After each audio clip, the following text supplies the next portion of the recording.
So this is my first ever actual Roth IRA conversion. I'm going to do it in my Vanguard account.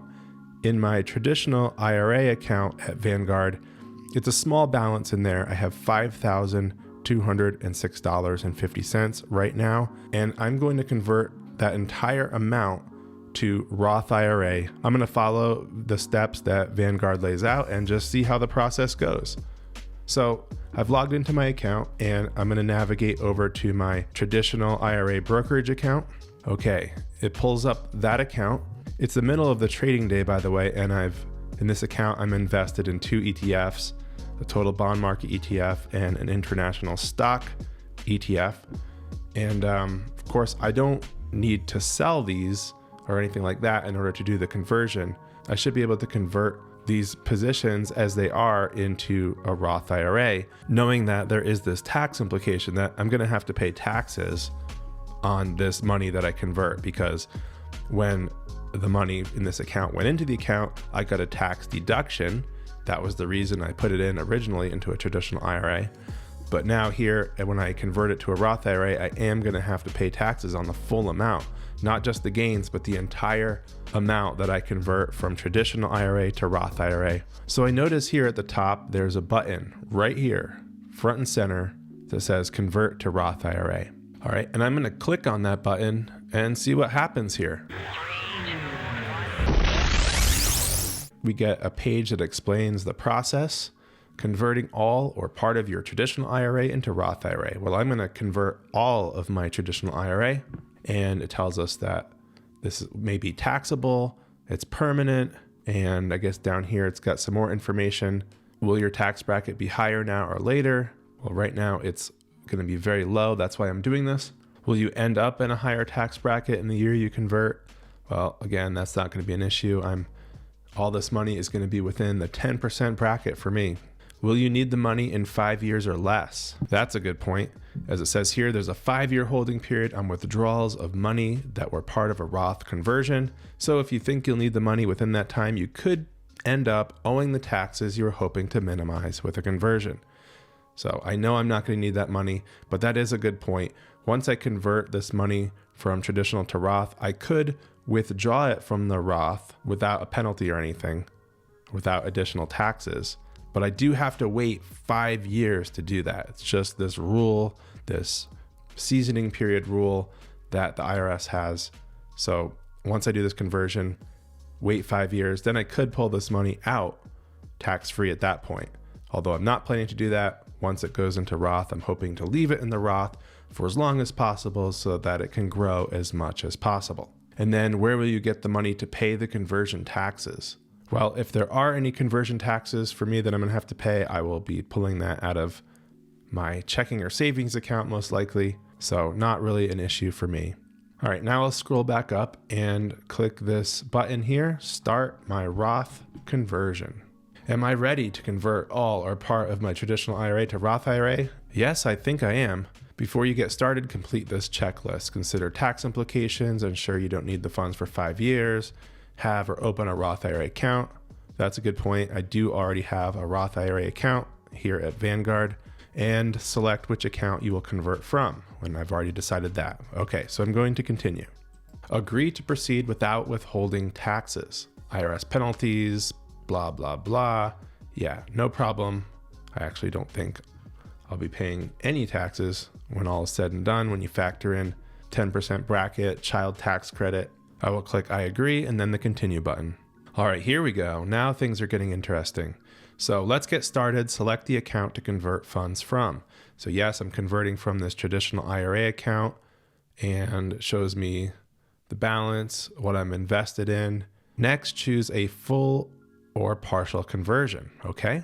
Now choose whether to convert all of your account or some of the funds. I definitely want to convert all of the account, so I'm going to choose that option. But just out of curiosity, what would happen if I said convert some of the funds? Okay, you end up at this page where it shows you in even more detail your current holdings, exactly how many shares of each you have. So you could select all shares, or you could select a specific number of shares to convert. So yeah, you can really slice and dice this however you'd like. but I actually don't want to select specific shares, specific funds. I want to convert the whole enchilada. So I'm going to go back and select convert all of the account. So selected that. I'm going to click continue. Choose which account to convert funds to. Okay, well, I only have the one Roth IRA account here at Vanguard. So I'm going to select that. It's actually already selected for me. I'll click continue. Select your preference for a tax withholding notice. I'm not really familiar with this, but I guess this is just a required notice that the IRS must send you that explains federal income tax withholding options for IRA distributions. Fine, I suppose I will select the option to send to my registered email address. Keep things paperless over here. And I guess I could select do not send a tax withholding notice, but I'm kind of curious to see what that says. So with that selected, it says almost done. Let's review your selections. I'm going to click continue. Last step. All right, review your selections and submit your conversion. Always a good idea to review before you submit. So I'm converting from traditional. This is the estimated amount. We're converting to the Roth IRA. The tax withholding notice is going to come via email. There's some fine print. I'm not going to read it. And I'll click submit. Processing, and I get this page that asks how satisfied I was with the Roth conversion experience. Help us improve our site. I've definitely had my complaints about Vanguard's website, but I feel like this process was pretty good. I'm going to give it a 4, submit that feedback. All right, then we get this confirmation screen here. Thank you. Your conversion has been initiated. It gives you all the details. You get an order number. And then this is interesting. What happens next? Within 2 business days, we'll notify you when the conversion is complete. This transaction will show in your account pending activity shortly. We'll check that out in just a minute to see if that actually does show up there. Okay, so there it is. So I was kind of wondering if this would be something that's instant or if it would take a little time. It looks like it's going to take 2 business days for the conversion to be complete. I wonder if your positions actually change in value within those 2 days, if they, move up and down, or if they're just in this limbo state and they're kind of frozen and then show up in your account in the exact amount that they started from before you did the conversion. That I'm really not sure about, but let's take a look at the pending activity in my account and see what that looks like. Returning back to my traditional IRA account, I can see that activity has already taken place. There's transfer out of BND, there's a transfer out of VXUS, and it looks like there's even a transfer out of my 2 cents in the money market fund. So that's all on its way out or already out of the traditional IRA, although the balance is still showing the way it was before. Maybe that will take some time to update to 0. Now, I assume that the account still stays here. Even though there's absolutely nothing in it, I will still have this traditional IRA account. It's just, it'll be a 0 balance. And then taking a look at my Roth IRA account in Vanguard, I now have positions that I didn't have in there before. Sure enough, the VXUS position is here and the BND position is there. Although there's a 0 quantity, 0 balance. So I imagine that this is still processing. It's in the works right now, I can tell.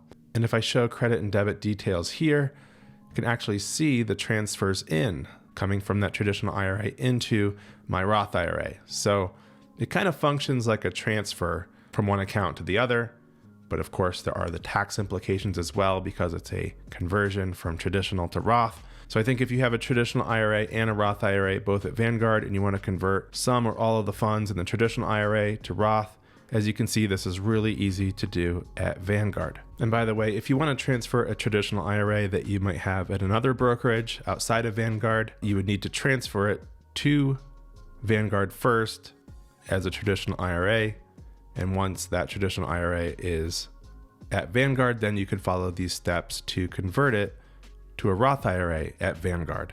Another thing I would suggest doing is creating a simple spreadsheet or a tracker of some sort just to keep track of these Roth IRA conversions. Even if you just do one, well, come tax time, it's nice to have a place to go and look and see exactly what you did and when you did it. And by the way, here's that notice that was emailed to me, this IRS requirement about income tax withholding. The IRS requires them to withhold at least 10% of your withdrawals from traditional IRAs, other IRAs for federal income taxes.